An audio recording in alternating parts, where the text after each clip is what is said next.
to the Tier 5 channel members and patrons. Bob the Dragon, Datamagnet, Sergeant Puma, Cat Crab Lobster, and Duck Machine. Thank you very much for the support. It is much appreciated. Anyways, time for the story. Human from Lost Sanity, meet the Night Beast from Nyx. You may now kill each other. No. She wasn't some Night Beast. Not at all. Just a woman. A farm girl, really, with a meaningless title. An unimportant woman, hardly worth mentioning, actually. Harrenus silently cursed the warden as the creature, this man named Human, blindly searched for her. She tried to secrete herself into the corner of the cage with as little sound as possible. It didn't work. She could see the man's eyes tracking her, honing in on her hiding spot. Like the others, she doubted it could not see without the sun, but that seemed to make little to no difference. She'd made almost no sound, but we could hear her moving, maybe even breathing. She felt sure of it. The damn thing came from a place called Lost Sanity, too. With a name like that, the place could have been some fantastic underworld from the epic poem where beings didn't need sight to see. For the first time in weeks, her rage had fully given way to fear. She heard her cage opening, the clockwork engines deep within cycling.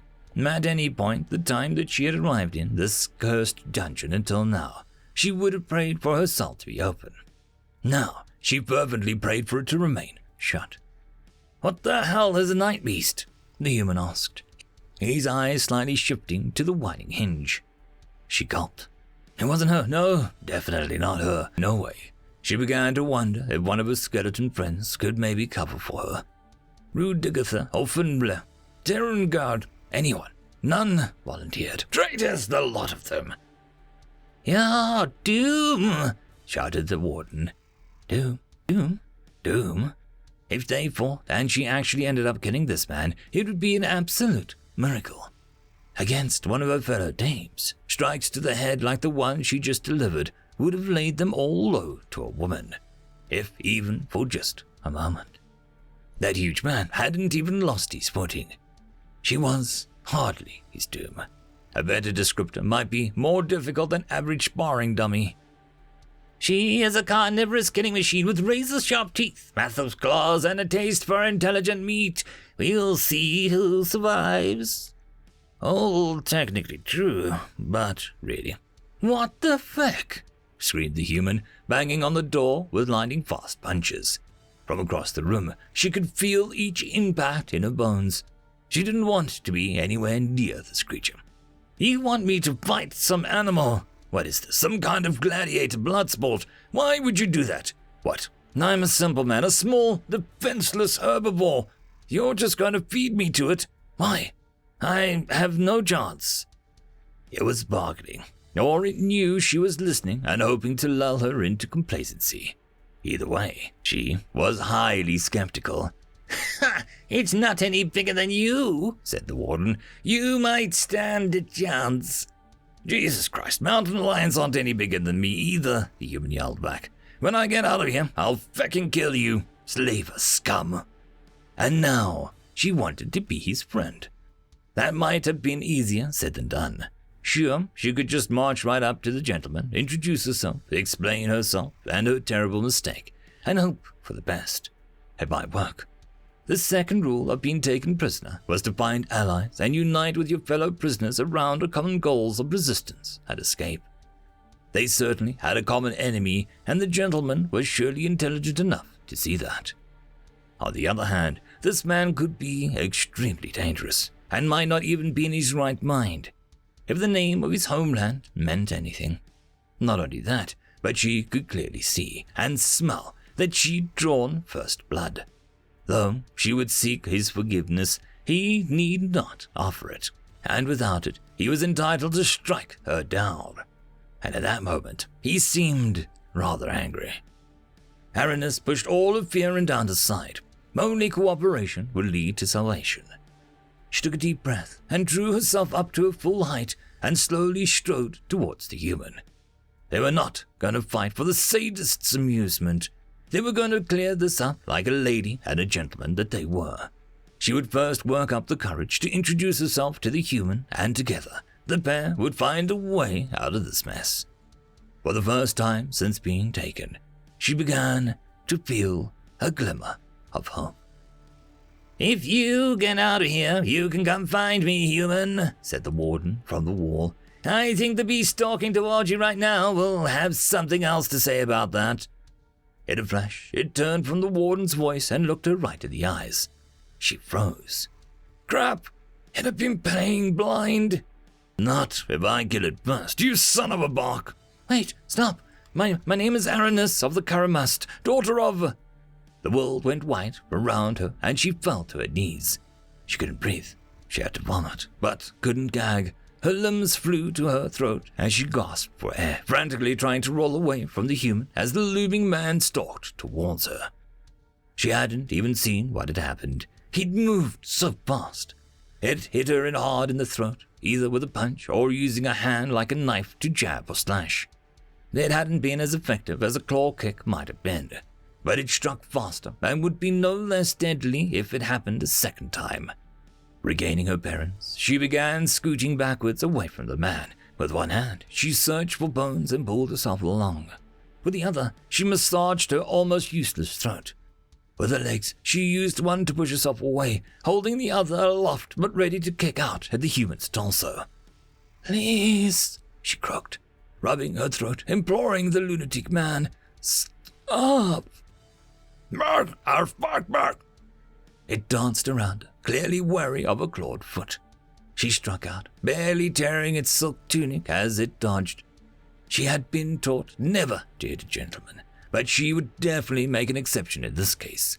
It pushed towards her from the side, and she moved back in equal measure. It hurt to breathe, and she was fast running out of room to maneuver. She kicked again, and it dodged just as quickly. "My name, Aranus," she wheezed again, her words sounding strangled. She had to explain that she was a person, Tabit, not a beast. "Daughter of Lady Jurisalka." This time, the man lunged with an arm. She kicked at it and missed. She barely spotted the man's other arm as it tried to catch her foot. She rolled in place, bringing that extended foot to the ground, while her other foot spun up to take its place, tearing deeply into the man's forearm. It barked in rage. She scooted back another 2 spaces. "I'm Commander," she croaked. What madness had come over this thing? Did it just like killing things? "In Her Imperial Majesty's order." She had slid away right into the corner. The man had planned it that way, and she had played right into it. She was just another cornered animal fighting for her life. Another lunge, another kick in response. She was ready for when he tried to catch her foot again, and kicked up with the other leg. This time, she missed. The human caught her by his second foot, his other hand quickly grabbing her leg by the hook and seizing it firmly in place. In an instant, he rolled to the ground, keeping his body on the side of her immobile leg, stopping her from kicking out with either. He fell atop her, releasing her leg as he landed. He rolled her chest first into the ground, while she alternated between elbowing his ribs and stomach and using her fists to hammer at his thighs. Setting all decency aside in desperation, she tried to grab and tear at his manhood, but he kept his hips firmly pressed against her, leaving no room to strike. She tried another tactic, pushed herself off the ground. That only made things worse. Using the gap between her body and the floor, the man wrapped one arm around her entire body just beneath her bosom, locking her arms at her sides and crushing her torso into his. She began throwing her head backwards, fighting with every scrap of energy and whatever tools she had left at her disposal. She felt gratified when the back of her head made contact with the man's odd nose, feeling it crushed as it made a soft, clacking noise. It was odd. She'd always enjoyed hand-to-hand combat. Were she not facing a certain and swift death, she might have admitted to finding the sensations of the hot-breathing gentleman holding her tightly, pressing his body into hers from behind, to be mildly concupiscent. She normally preferred her gentleman to not be so forward, however, and not quite this big. Bark, bark, woof, bark, bark, woof, it said. The imp was gone. It had stopped translating his words, so it must not be translating hers either. That's why they couldn't understand each. The man's second arm joined the first, this time sliding up into her neck. The first hand then moved from below her bosom to her forehead, preventing her chin from guarding her throat. With a roll, he was beneath her now, with both of them facing the ceiling. His legs snaked around hers, holding them down.